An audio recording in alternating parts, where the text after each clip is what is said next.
Hello friend, welcome back आपके अपने YouTube channel success मंत्रा में। मैं हूं वीपी सिंह। और दोस्तों, जैसे कि आप पहले से निर्धारित था उसके हिसाब से आज हमारा पहला टेस्ट है वो मापन चैप्टर का फिजिक्स में। तो देखते हैं पहले चैप्टर में। आप भी करते रहिए, कॉपी पेन लेके बैठिए साथ साथ, और साथ साथ वीडियो को बीच बीच में पॉज करके अब पहले अपने क्वेश्चन का पूरा जो भी मैं क्वेश्चन आपको दूंगा तो उन क्वेश्चन के डायरेक्टली पहले आंसर कर, मतलब अपने सॉल्व खुद से सॉल्व करने की कोशिश करिए, और ना हो तो फिर मैं तो करूँगा ही यहाँ पर। तो प्लीज़ सी, और नंबर बाई नंबर में आपको क्वेश्चन कराऊंगा जिसमें कुछ डिफिकल्टी होंगे और कुछ सिंपल भी होंगे। तो सभी क्वेश्चन को देखना है, क्योंकि एयरफोर्स में कुछ डिफिकल्ट भी आते हैं, कुछ सिंपल भी आ जाते हैं। तो हमको सभी क्वेश्चन को लेकर चलना है। तो चैप्टर 1 है, चैप्टर हमारा मापन है। मापन चैप्टर में टेस्ट है हमारा मापन चैप्टर का ही। तो क्वेश्चन 1 के साथ हम टेस्ट की शुरुआत करते हैं। तो क्वेश्चन 1 क्या कहता है दोस्तों, ये देखेंगे। क्वेश्चन 1 कहता है दोस्तों, एक द्रव मतलब एक पदार्थ का द्रव का पृष्ठ तनाव 70 डाइन प्रति सेंटीमीटर है। एक द्रव का 70 जो पृष्ठ तनाव होता है वो 70 डाइन प्रति सेंटीमीटर है। तो इसका MKS में मान कितना होगा? लिख देता हूँ क्वेश्चन दोस्तों आपके लिए। एक द्रव का मान 70 डाइन प्रति सेंटीमीटर है, तो इसका MKS में कितना मान होगा दोस्तों?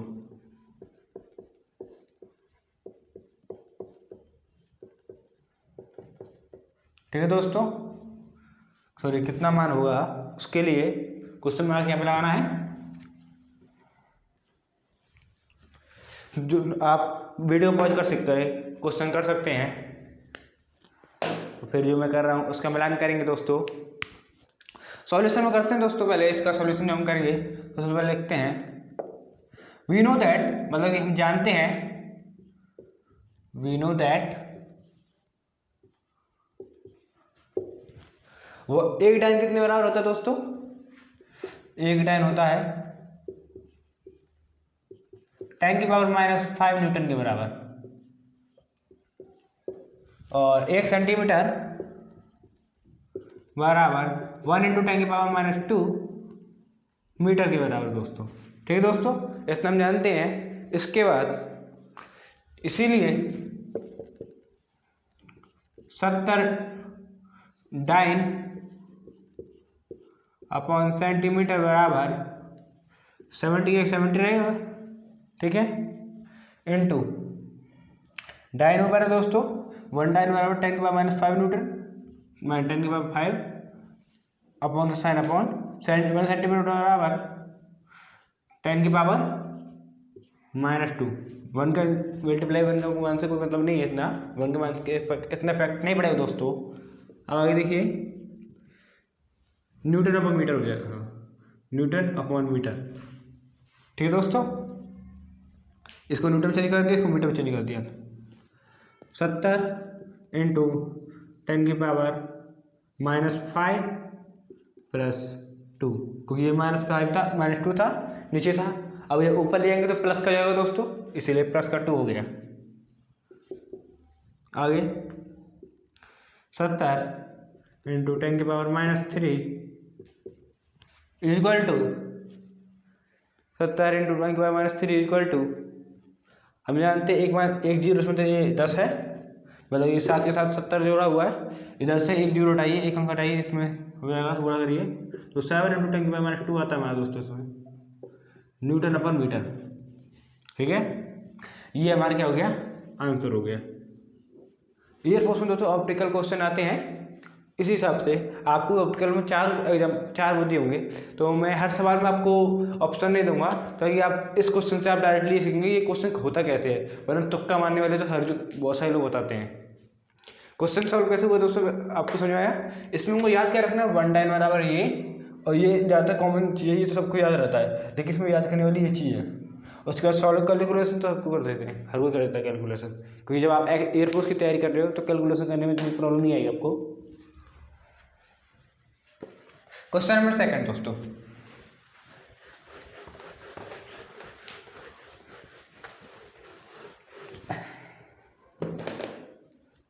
क्वेश्चन नंबर 2 है दोस्तों आपका, निम्नलिखित में किसका मात्रक मोह है। ये ऑप्टिकल क्वेश्चन है दोस्तों। निम्नलिखित में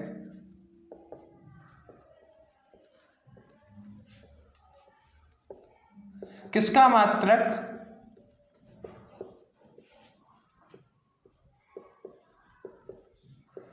मोह है। ओ इनवर्स इसको कहते हैं है। ए पे हमारा प्रतिरोध दिया है इसमें एग्जांपल में, बी पे विद्युत चालकता दिया है। प्रतिरोध बी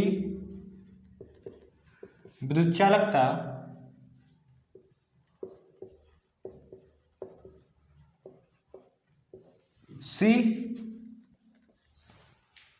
सी हमारा इसमें चुंबकीय फ्लक्स और डी विशिष्ट आवेश।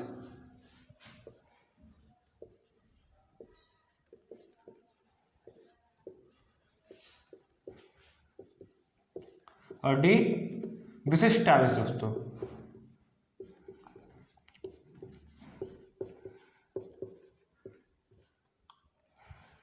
ठीक है दोस्तों, अब आपको बताना है इनमें से किसका मात्रक मोह है। ऑब्वियसली दोस्तों हमारा मोह है तो प्रतिरोध तो नहीं सकता, प्रतिरोध का ओम होता है, इसका फाई होता है, और विशिष्ट आवेश का भी कूलाम के रूप में होता है। ठीक है, तो जो ये वाला होता है हमारा विद्युत चालकता बनता है, विद्युत चालकता जिसको के से रिप्रेजेंट किया जाता है, इसका मात्रक दोस्तों ओम इनवर्स अर्थात मोह होता है। तो हमारा राइट ऑप्शन कौन सा दोस्तों, विद्युत चालकता। और यहाँ पे एक बात और है दोस्तों, वो ये है कि यहाँ पर इसकी जो विमा होती है वो ये होती है,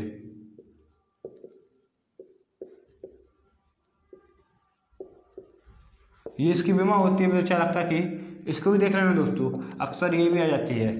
ये एक्स्ट्रा चीज मैं भी कहना जा रहा हूँ, इसको भी दोस्तों लिख लीजिए क्योंकि ये भी इम्पोर्टेंट है। ओके दोस्तों, तो अगली चीज है, अगला क्वेश्चन करते हैं।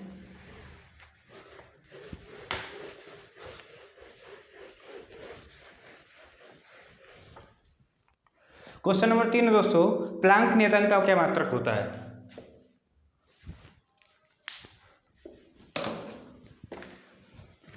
प्लांक नियतांक, इसका क्या मात्रक होता है दोस्तों, उसके बारे में बताना है।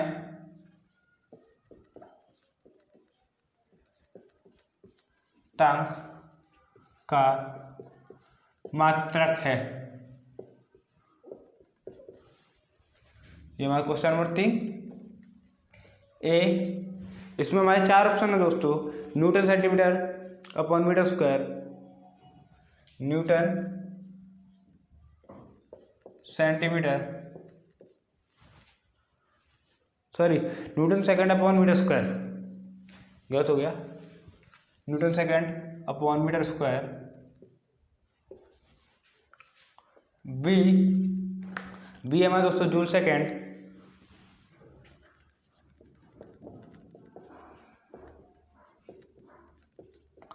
सी है जूल किलोग्राम, और हमारा डी है दोस्तों इसका मात्रक joule upon kelvin, joule upon kelvin. Optical question है दोस्तों, इस टाइप के क्वेश्चन अक्सर आते रहते हैं एग्जाम में। तो देखिए प्लांक नियतांक का मात्रक क्या होता है उसके बारे में, पहला newton second upon metre square. ठीक है दोस्तों, पहला newton centimetre square, newton second upon metre square, B joule second, C joule kilogram, और डी जूल अपॉन केल्विन। दोस्तों हमारा इसका आंसर है joule upon joule second, joule upon joule second है। फोर्थ क्वेश्चन देखिए दोस्तों,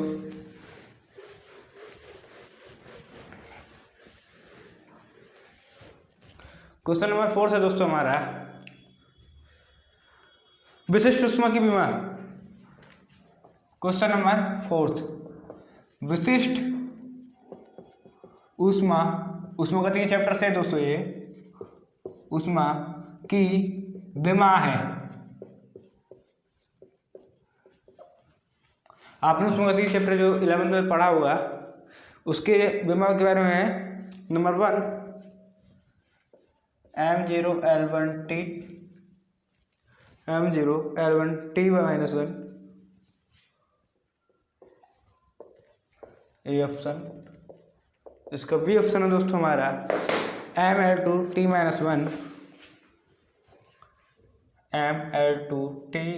-1 सी ऑप्शन दोस्तों इसका हमारा वो है m0L2T -2 थीटा -1। और डी जो हमारा ऑप्शन है दोस्तों वो है कि m-1L0T1A। ठीक है।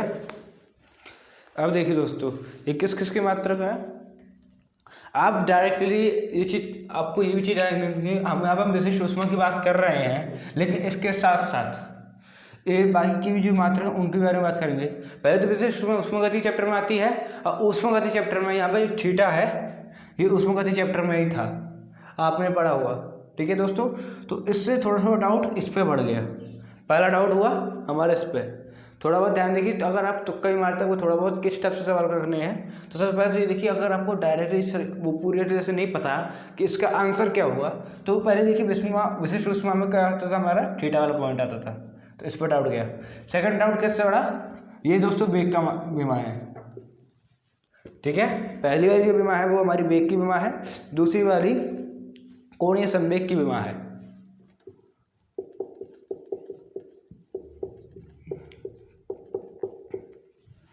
और जो हमारी डी है वो विशिष्ट आवेश की बीमा है दोस्तों। किसकी? विशिष्ट आवेश। तो हमारी तीसरी बची, तीसरी ही हमारी विशिष्ट ऊष्मा की बीमा होगी।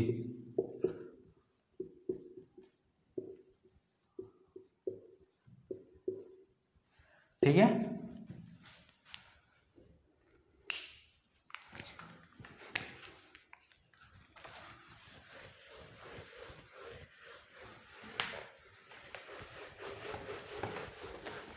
अगला क्वेश्चन की तरफ बढ़ते हैं दोस्तों।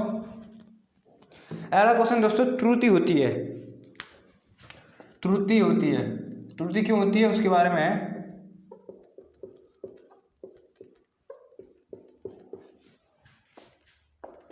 क्वेश्चन नंबर कौन सा है दोस्तों, ये हमारे क्वेश्चन नंबर, ये हमारा 5। इसके 4 ऑप्शन है। किसी पाठ्यांक का निश्चित मान, जिसमें ए है किसी पाठ्यांक का निश्चित मान,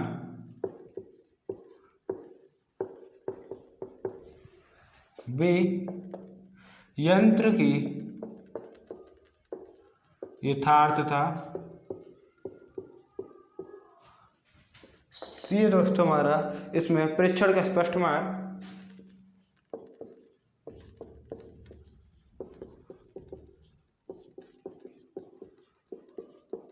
और डी यंत्र की वो पाठ्यांक है उसकी अनिश्चितता।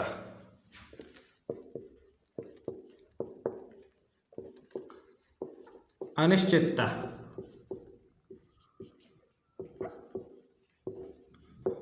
ठीक है दोस्तों, कई बार क्या होता है दोस्तों कि हमको 4 ऑप्शन अच्छे सही लगते हैं कि चारों हमने पढ़े हुए हैं, त्रुटि के अंदर हमने ये चारों चीज़ पढ़ी हुई हैं, इसका मतलब कि चारों में कंफ्यूज हो गए कि चारों में। सो यहाँ पे देखिए हमको कह रहा है त्रुटि क्यों होती है।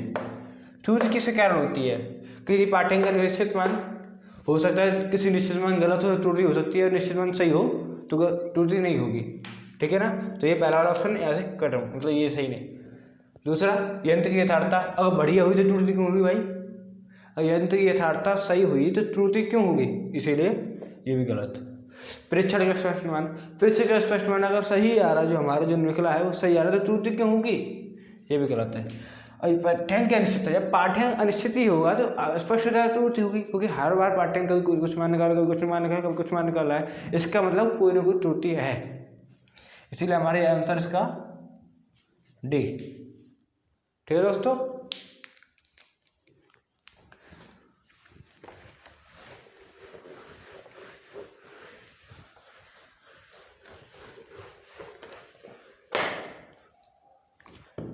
अगला क्वेश्चन है दोस्तों, गुरुत्वाकर्षण नियतांक का सूत्र है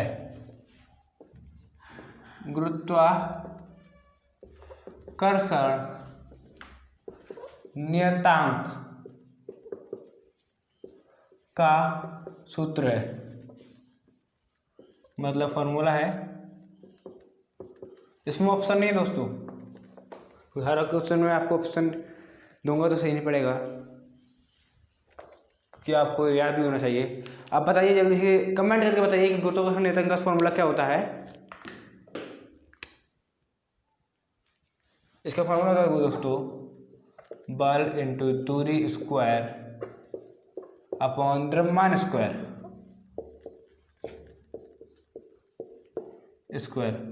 यहीं से दोस्तों ये फॉर्मूला है इसका गुरुत्वाकर्षण नियतांक का, गुरुत्वाकर्षण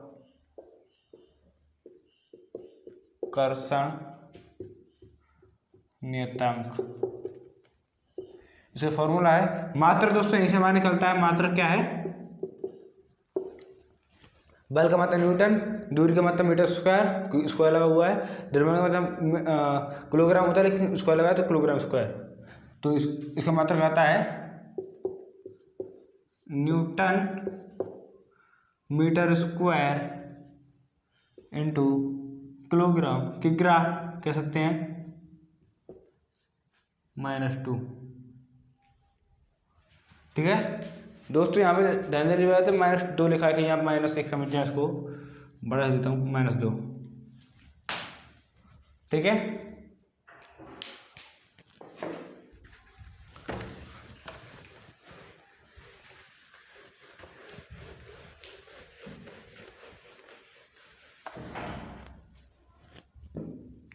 अगला क्वेश्चन है दोस्तों हमारा, थोड़ा समझने वाला है। और वैसे दोस्तों आपके लिए एक चीज लिख देता हूं मैं, कि इसकी जो विमा थी वो ये थी, गुरुत्वाकर्षण नियतांक की विमा। नोट कर लीजिए दोस्तों, इंपॉर्टेंट पॉइंट है, साथ के साथ नोट करिए दोस्तों, क्योंकि टाइम हमारे पास कम है। हम आपको कम से कम समय में अधिक से अधिक कोर्स कराने की कोशिश करते हैं। अगली चीज दोस्तों, यदि सी धारिता संधारित्र की प्लेट के बीच विभवांतर भी है तो सी स्क्वायर की विमा है। यदि सी धारिता, ये क्वेश्चन हमारा है दोस्तों, क्वेश्चन नंबर 7, सी धारिता प्लेट के बीच बी विभवांतर है तो सी वी स्क्वायर की विमा है। इस कंडीशन में दोस्तों, इसका मैं ऑप्शन था लेकिन ऑप्शन नहीं रखा हूँ, कोई ऑप्शन रखूंगा दोस्तों फिर अच्छा नहीं है। आप खुद करके देखिए, अगर ऑप्शन में से क्या होता है कि फिर तुक्का वाली बात हो जाती है। आपको ये याद होना चाहिए कि कैसे हुआ कैसे नहीं हुआ, इसीलिए मैंने ऑप्शन नहीं रखा। आपके लिए डायरेक्टली सॉल्व करने वाला सिस्टम रखता हूँ मैं। सबसे पहले दोस्तों सी की बीमा लिखेंगे हम। सी की बीमा हमारी m-1 L-2T4A2 होती है। वी की बीमा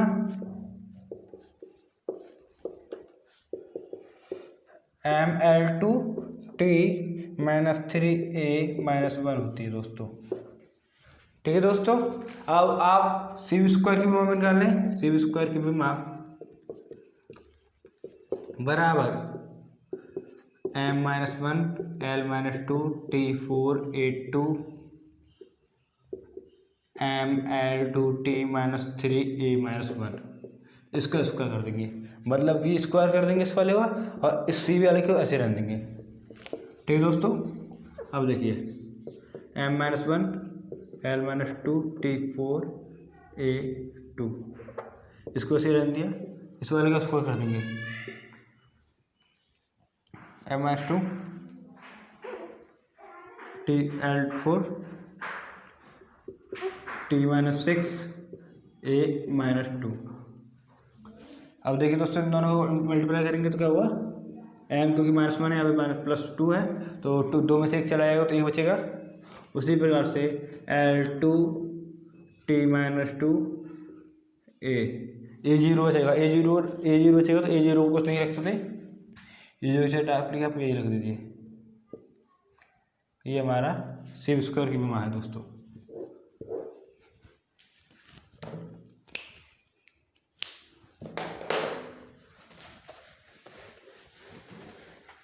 देखते हैं दोस्तों नेक्स्ट क्वेश्चन के लिए।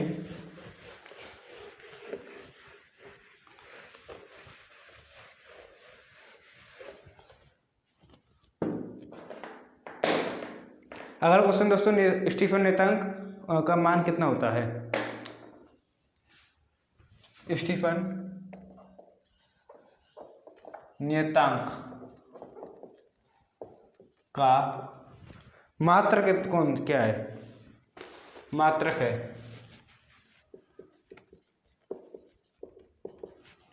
क्वेश्चन नंबर ये हमारा है 8th, a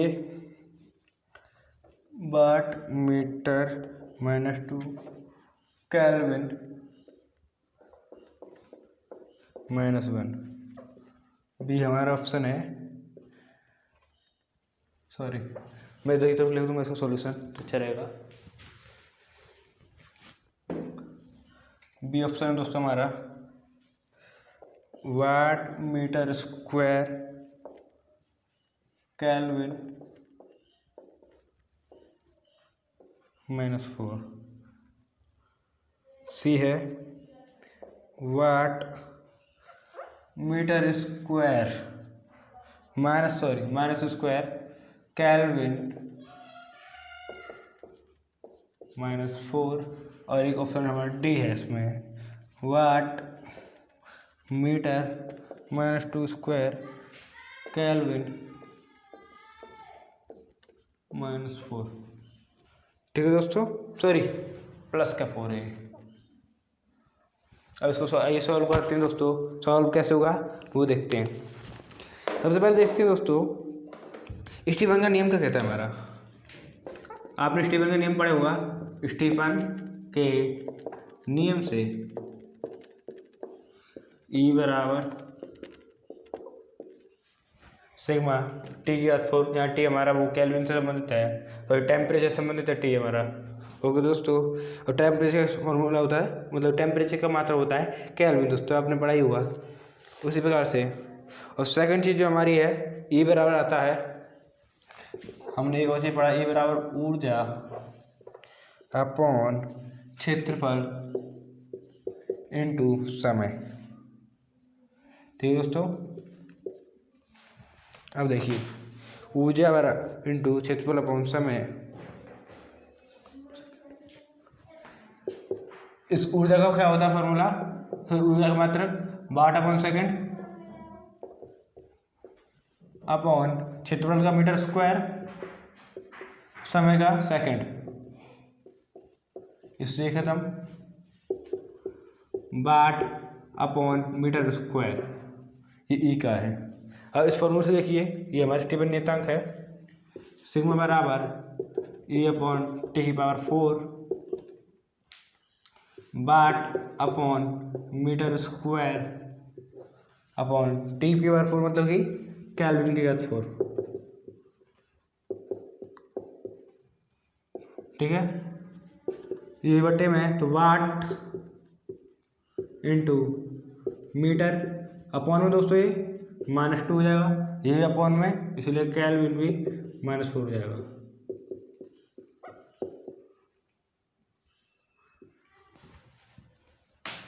एक बार देखिए दोस्तों, इनमें से जो हमारे आंसर निकला है ये किससे मैच कर रहा है? ये कर रहा है दोस्तों हमारे तीसरे वाले आंसर से मैच, तीसरा वाला सही है। ठीक है दोस्तों, देखिए यहाँ पे समझने वाली बात क्या है, अगर आप थोड़ी सी भी प्रॉब्लम करें तो आपको इसमें कंफ्यूज होती है, यहाँ पे प्लस में 4 है और आप यहाँ पर प्लस में 4 ही लगे होते तो हमारा चौथा वाला आंसर मैच करता, तीसरा वाला मैच नहीं करता, तो हमारा ये 1 नंबर कट जाता, ऊपर से माइनस मार्किंग मिलती वो अलग से। इसीलिए क्वेश्चन को जब आप पूरा करें तो पूरा सॉल्व करें और जल्दबाजी इतनी भी ना करें कि जल्दबाजी करें लेकिन इतनी नहीं कि अपने पैर पे कुल्हाड़ी मार लें, क्योंकि जल्दी तो वहाँ पे सबको होती है।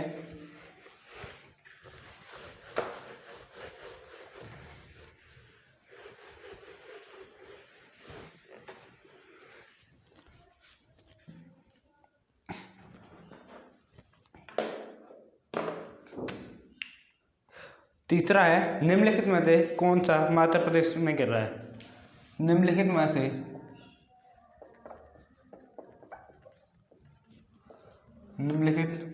से कौन सही मात्रक प्रदर्शित नहीं कर रहा है? दोस्तों ये ऑप्टिकल क्वेश्चन है, इसीलिए निम्नलिखित पहले आ गया, कर रहा है। क्वेश्चन नंबर ये हमारा कौन सा दोस्तों? क्वेश्चन नंबर ये हमारा है 9। ठीक है, इसमें पहला है, ये है प्रतिबल अपॉन विकृति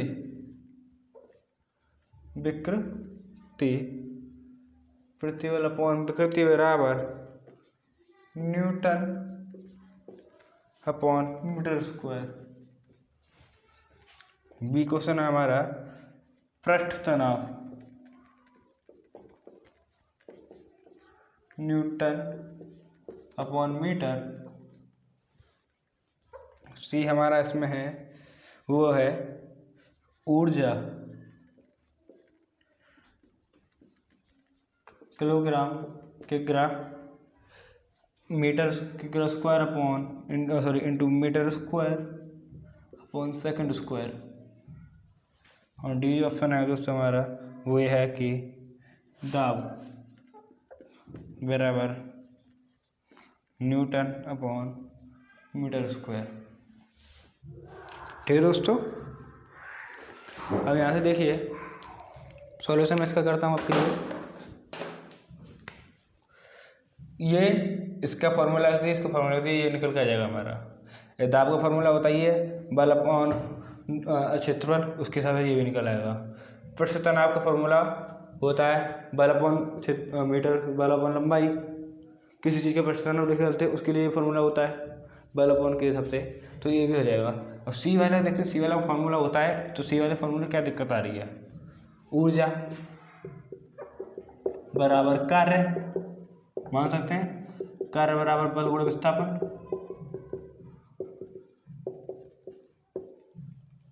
ठीक है, कार्य बराबर क्या होता है दोस्तों? बल गुणे विस्थापन होता है। बल का हम जानते हैं एम ए से, देखिए एफ बराबर एम ए, इससे द्रव्यमान का क्या होता है? किलोग्राम होगा किग्रा, ए का मीटर अपन सेकंड स्क्वायर। ठीक है, इंटू मीटर बराबर किग्रा metre square into second square. ऊपर तो माइनस हो जाएगा सेकेंड स्क्वायर। अब इसमें देखिए दोस्तों किग्रा metre square upon second square, sorry question में क्या हुआ, क्वेश्चन में गलत हो गया कि यहाँ पे हमारा किग्रा स्क्वायर, हाँ ये है, ये -2 मतलब ये अपॉन में है, सेकंड स्क्वायर में -2 का मतलब ये सेकंड स्क्वायर अपॉन में है। चलो ये वाली फॉर्मेशन सही है। मीटर स्क्वायर आ रहा है, ये सही है, लेकिन किलोग्राम स्क्वायर कहाँ से आ रहा है दोस्तों? यहाँ पर तुम्हारा सिर्फ किलोग्राम के साथ एक ही आ रही है, इसका मतलब ये वाला इसमें ऑप्शन सही है, मतलब ये वाला गलत है। यह जो हमारा फॉर्मूला है ये गलत है दोस्तों। ठीक है, अगला लास्ट क्वेश्चन देखिए, सर हमारा लास्ट क्वेश्चन है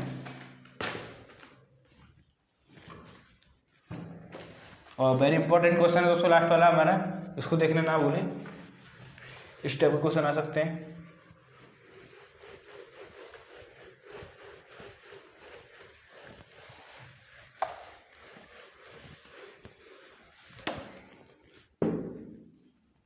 एक घनाभ का आयतन V बराबर L into 2L into 3L है, जहाँ L इसकी एक भुजा है की लंबाई, L इसकी भुजा की लंबाई है और L के मान में सापेक्षिक प्रतिशत त्रुटि 1% है, तो V की मान में सापेक्षिक प्रतिशत त्रुटि कितनी होगी। ठीक है, क्वेश्चन देखिए, एक घनाभ का आयतन, घनाभ है दोस्तों, उसका आयतन है दे रखा है क्वेश्चन के साथ, क्वेश्चन नंबर 10 है और साथ ही हमारा लास्ट क्वेश्चन भी है। तो V बराबर L into 2L into 3L है, L इसकी लंबाई, L इसकी भुजा की लंबाई है, शॉर्ट में समझ लीजिए भुजा की लंबाई। ठीक है, L में लंबाई में सापेक्षिक प्रतिशत त्रुटि 1% है,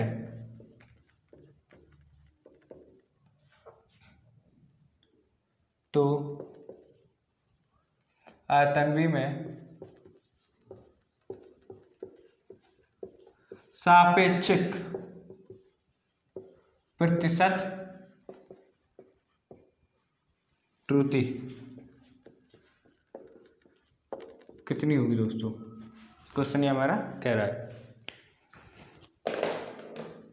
देखिए सबसे पहले हमको क्या दिया वो देखते हैं, सॉल्यूशन कैसे करते हैं। V बराबर L into 2L into 3L 6L3, 6 से हमारा परिमाण है, इसको हटा दीजिए, बचा हमारा L3। इसको देखिए L3 के हिसाब से जब हम निकालेंगे सापेक्षिक आयतन, तो अब आयतन और प्रतिशत त्रुटि कैसे निकालेंगे दोस्तों, ये देखिए आयतन में प्रतिशत त्रुटि निकालने के लिए, आयतन में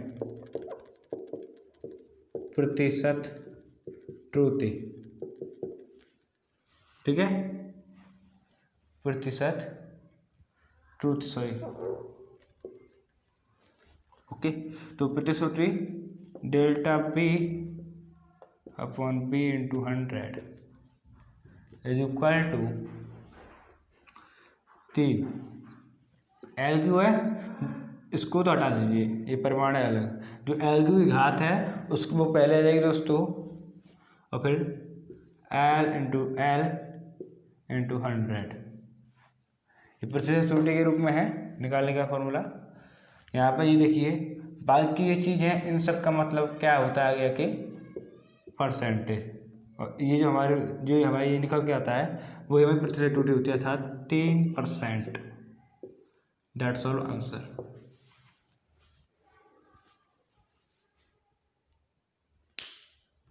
ठीक है, नोट लीजिए दोस्तों।